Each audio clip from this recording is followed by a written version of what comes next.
এমন মজা করে যদি সুন্দর একটা বিকালের নাস্তা রেডি করে দেওয়া হয়, তাহলে খাওয়ার পরে জিজ্ঞেস করবে যে এটা কি ঘরের বানানো নাকি বাহির থেকে কিনে নিয়ে আসছেন। কিন্তু আমার হাজব্যান্ড আজকে সেই কাজটাই করছে। আমি যখন এটা বানাইয়া রেডি করে আমার হাজব্যান্ডকে খাইতে দিলাম, বলে যে তুমি কি এটা নিজে বানাইছো নাকি বাহির থেকে কিনে নিয়ে আসছো? তো আমি বললাম যে কেন, আমি তো এই যে এখন ভাজি করলাম আমি নিজে বানাইছি। বলে যে না, একটু ডিজাইন করা নকশা করা তো, আর খুব ভালো হয়েছে। তো এটা কি তুমি, এই জন্য জিজ্ঞেস করলাম। আমার হাজব্যান্ড আসলে বাহিরের খাবারটা পছন্দ করে না, তেলের খাবারটা, এই জন্যই জিজ্ঞেস করেছে। তো এই যে দেখতেছেন আমি একটা কিমা, এটা আমি মুরগির মাংস রান্না করে, তারপরে রান্না করা মুরগির মাংসটার মধ্যে আমি একটু আলু চটকাইয়া তার মধ্যে দিয়ে একদম ভাজা ভাজা করে নিচ্ছি। এখানে আলুর পরিমাণটা অল্প, রান্না করা বুনা মুরগির মাংসটা আমি নিচ্ছি।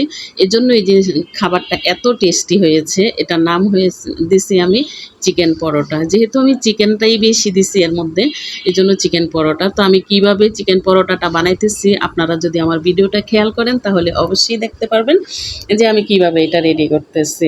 তো প্রথমেই আমি রুটিগুলা বেলে নিছি। এটা ময়দা দিয়ে রুটিটা আমি গুলা করে আমি রুটি রেডি করে নিচ্ছি। আর এখন বসে বসে আমি পরোটাটা রেডি করব। আসলে যে একটু ঘরের খাবারটা যেহেতু হাজব্যান্ড পছন্দ করে বাহিরের কিনা খাবারের চেয়ে, তো এই জন্য আমি চেষ্টা করি যে মাঝে প্রায় একটু ঘরের খাবার রেডি করে দিতে।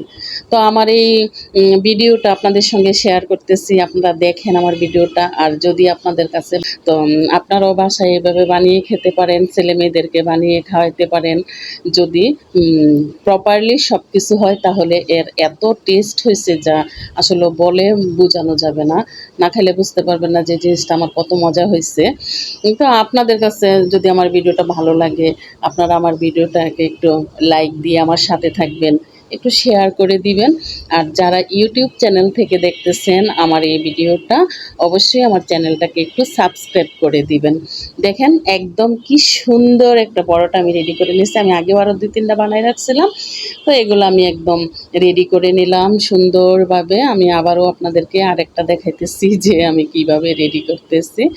এভাবেই একে একে যতগুলো প্রয়োজন করে রাখছি। আর এটা হলো কি, আমি করে আবার কিছু ফ্রিজেও সংরক্ষণ করে রাখছি।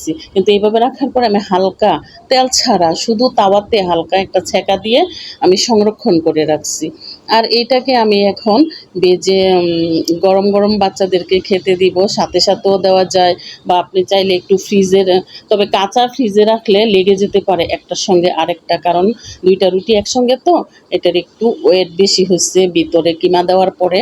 তো এই জন্য আপনি নর্মাল ফ্রিজে সেকা ছাড়া রাখা যাবে না। তো হালকা একটা সেকা দিয়ে যদি রাখি 2-3 দিন নর্মাল ফ্রিজে রেখে খাওয়া যাবে। তারপরে আমি একটু পরিমাণে বেশি করেই বানাইতেছি, যে আমি যদি একটু ডিপ ফ্রিজে সংরক্ষণ করে রাখি তাহলে হঠাৎ করে বাসায় কেউ আসলেও একটু ঝটপট রেডি করে দেওয়া যায়, আবার নিজের বাচ্চাদেরকেও দেওয়া যায়। তো দেখেন আমি কিভাবে ভাজি করতেছি পরোটাটাকে। তো আমি যেহেতু সরিষার তেল খাই, এজন্য আমি সরিষার তেলটাকে আলাদাভাবে একটু গরম করে নিচ্ছি, যেন সরিষার তেলের যে কাঁচা গন্ধটা রুটিটার মধ্যে না আসে। তো সরিষার তেল দিয়ে সবসময় রান্না করতে হলে একটু কিছু টেকনিক আছে, এগুলো জানা থাকা লাগে। নতুবা সরিষার তেল সব কিছুতে কাঁচা কাঁচা গন্ধ লাগে, সব কিছুতে খাওয়া যায় না। তো আমি সরিষার তেল সবসময়ই খাই, সব কিছুতেই খাই, ভাজা পোড়া সবই করি আমি সরিষার তেল দিয়ে। তো এইভাবে রুটিটারে আমি সুন্দর করে ঘুরিয়ে ঘুরিয়ে উল্টাপাল্টা করে ভেজে লাল লাল করে নিচ্ছি। আপনারা খেয়াল করেন আমার ভিডিওটা। আর অবশ্যই আমার ভিডিওটাকে একটা লাইক দিবেন, একটু শেয়ার করে দিবেন। এই জিনিসটা কিন্তু ভুলবেন না যারা আমার ভিডিওগুলো ফলো করেন। তো আপনারা এইভাবে বানিয়ে খেতে পারেন। খুব মজা হয়েছে, সুন্দর একটা রেসিপি আমি আপনাদের সঙ্গে শেয়ার করলাম। কিন্তু মাংস তরকারিটা বোনা মুরগির মাংস হতে হবে, আর তরকারিটা কিন্তু মজা হইতে হবে, তাহলে পরোটাটা আরও মজা হয়। আর ঝালটা যার যার স্বাদ অনুযায়ী দেখেন। তবে চুলার হিটটা একদম মিডিয়াম হিটে রেখে ভাজতে হবে, নতুবা পুড়ে গেলে কিন্তু ভিতরে সুন্দরভাবে ভাজা ভাজা হবে না। দেখেন আমার পরোটাটা আমি আস্তে আস্তে ভেজে নিছি, কি সুন্দর ফুলছে।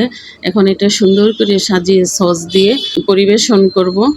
সবাই ভালো থাকবেন, আল্লাহ হাফেজ।